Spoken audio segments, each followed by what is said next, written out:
we're going to go through some of the things that the Patriots might be thankful for, or Patriots fans might be thankful for so far this season. Kevin, if you're thinking of one thing here, we'll do two each. What do you think is the number one thing Patriots are thankful for? Man. So I'll go one, you go one. Yeah. I'll go one, you go one. Yeah. I'll start with Danny Amendola coming back for another year at age 32. He's actually on pace to have a career high in yards, mostly because he stayed healthy. He's only missed one game with that concussion in week 2. But the numbers aren't, he's on pace for like just over 700 yards, which you look at it and you probably don't say, oh, that's really not that big of a deal. But look at how he's gotten those yards. This Oakland game is an example. Opening drive, 2 third downs, 3rd and 3, Brady hits him over the middle. 3rd and 6, he hits him again. That leads to a Dion Lewis touchdown. Amendola scores a TD on a 3rd and 5, 3rd and goal at the 5-yard line. In these gotta-have-it situations, Tom Brady's always looking for Danny Amendola. So the fact that he came back, and when Edelman was healthy, you're looking at the depth chart, they're pretty stacked at wide receiver, and you're thinking, is he even going to make the team? Like, they have a lot of depth here. They don't really need him. Well, Edelman gets hurt in August, and Amendola's health and just his overall play becomes so important to them, and he's delivered this year. He's been excellent. Yeah, and I was actually going to go with a different receiver. I was going to say Brandon Cooks. Sure, and you can make a case for him too. Yeah, absolutely. He's been, I think he has a little less than 800 receiving yards this year, which is puts him at 4th in the league.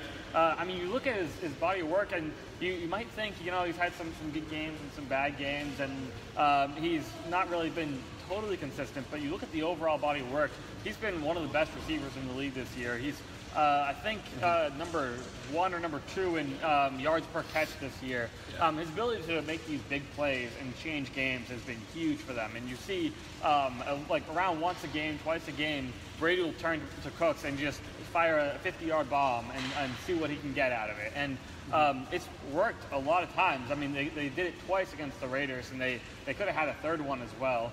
He's been able to stretch the defense with his long touchdowns, and that's really kind of opened everything up underneath. Like this is kind of what you hoped Brandon Cooks could be, is a guy that can stretch the field and open things up for other receivers. Now, I don't think he's necessarily been perfect. He hasn't necessarily been great at catching the ball underneath on those quick hitters and some possession routes. Could be better there, but you look at what he's done this season. I feel like it's nitpicking if you say he hasn't had a good year, considering his overall yards. He's had some touchdowns. He's having a great season. Yeah, I agree. I was always in the camp that was like a little skeptical of him, because he's really kind of a one-trick pony, but he does that one thing really, really well. And he's also gotten a little better on the possession routes. He's caught some comebacks and some stuff over the middle that he wasn't doing at the beginning of the season. So my last one, tough pick here for my last one.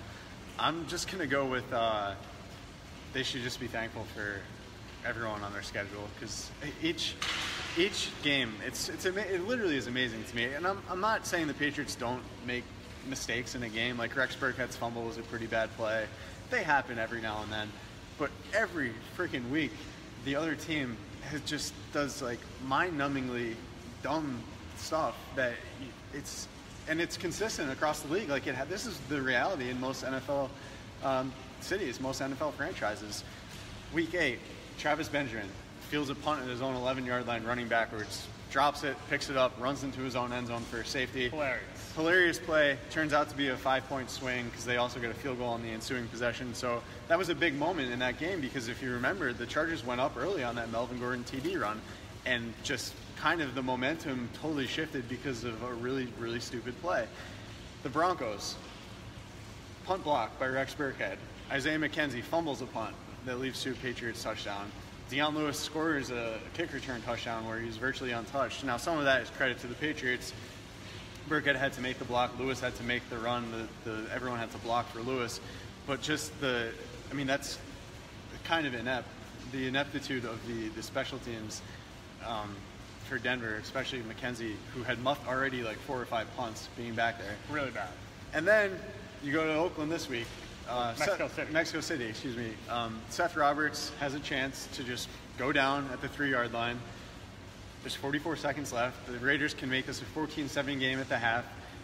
in which they've pretty much been outplayed, but 14-7, you'll take that for Oakland. But Roberts, not only does Roberts not go down, and I commend him for fighting for the extra yardage, I guess, but he's also holding the ball out like this. We didn't get a chance to react to this right after the game, but I was dying at that play. I mean, it was just the most careless ball handling you could have in that kind of situation. And Jonathan Jones holds him up. Marquise Flowers punches the ball out. Patriots recover. Gostkowski hits a 62-yard field goal. Pats get the ball to start the second half. TD to Cooks, 24-0. That's game. So the Patriots are probably better than these teams. If say all things are equal, both teams don't make mistakes, the Patriots are probably better than almost every team they're going to play. But when teams consistently do this, that just opens the floodgates for a rout, and that's what we've seen time and time again. So I don't know how, but this is my third year covering the Pats, or actually it's my fourth season covering the Pats. I'm still amazed just watching the mistakes that other teams make week in and week out. It's insane to me.